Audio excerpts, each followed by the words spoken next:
Border seal करने को लेकर 24 घंटे में 4 लाख लोगों ने दिल्ली सरकार को अपनी सलाह दी है। दिल्ली के बॉर्डर सील करने के प्लान पर न्यूज 24 ने बात की आप विधायक सौरभ भारद्वाज से। सौरभ भारद्वाज मेरे साथ हैं। बहुत सारे सवाल हैं जिनके जवाब मैं चाहता हूं। पहला सवाल मेरा ये है कि जो दिल्ली के बॉर्डर सील करने का फैसला लिया गया है उसके पीछे कारण क्या है? देखिए, अभी जो सीलिंग है वो तो टेम्परेरीली बंद है और वैसे भी दिल्ली के बॉर्डर जो यूपी और हरियाणा से लगते हैं उन्होंने वैसे भी सील किए हुए थे। उन्होंने वैसे भी आवाजाही बंद की हुई थी। काफ़ी दिनों तक आप लोगों के टीवी चैनल्स पे भी चल रहा था। अभी जो दिल्ली सरकार का फैसला है ये कुछ दिनों के लिए है ताकि हम लोगों से, दिल्ली के लोगों से सलाह राय मशवरा जो है इकट्ठा कर सकें। कल से लेकर आज तक 4 लाख लोगों ने अपनी राय भी दी है। ये सिचुएशन जो है ये एक नई और एक्सेप्शनल सिचुएशन है, डेस्परेट सिचुएशन है कि दिल्ली के अंदर जैसे महाराष्ट्र है, गुजरात है, यहाँ पे केसेस बहुत बढ़ रहे हैं। सब समझते हैं कि जो इंटरनेशनल ट्रैवल है वो दिल्ली और मुंबई से सबसे ज़्यादा होता है, तो यहाँ पे केसेस बढ़ने स्वाभाविक थे, जैसे अमेरिका में न्यूयॉर्क में बढ़ने स्वाभाविक थे।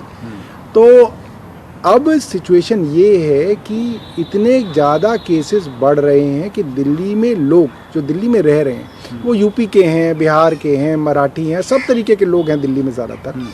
उन लोगों की जिस तरह से कोरोना की पॉपुलेशन बढ़ रही है उसके हिसाब से दिल्ली ने एक मैनेजमेंट किया है जो 2-2.5 महीने सब सरकारों को दिए गए थे। इसीलिए दिए गए थे कि ये जो मैनेजमेंट आप लोग कर लें कि अस्पताल, स्वास्थ्य सेवाएं इन लोगों के लिए हों, तो उसके हिसाब से एक प्रोपोर्शन में एक मैनेजमेंट किया गया है।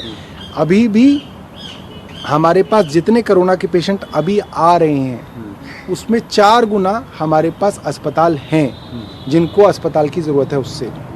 मगर ये सिचुएशन रोज़ बदल रही है, तो हमारा डर ये है कि कहीं ऐसा ना हो कि बॉर्डर्स खुल जाएं और आम बीमारियों के लिए, अलग अलग चीज़ों के लिए ये जो अस्पताल के बेड्स हैं ये भर जाएं। क्योंकि देखिए, अगर आपके अस्पताल पे कोई बेड पे कोई अस्पताल तक कोई पेशेंट आ गया तब आप उसको मना नहीं कर सकते कि हम आपको नहीं लेंगे, वो बड़ा अमानवीय भी लगेगा।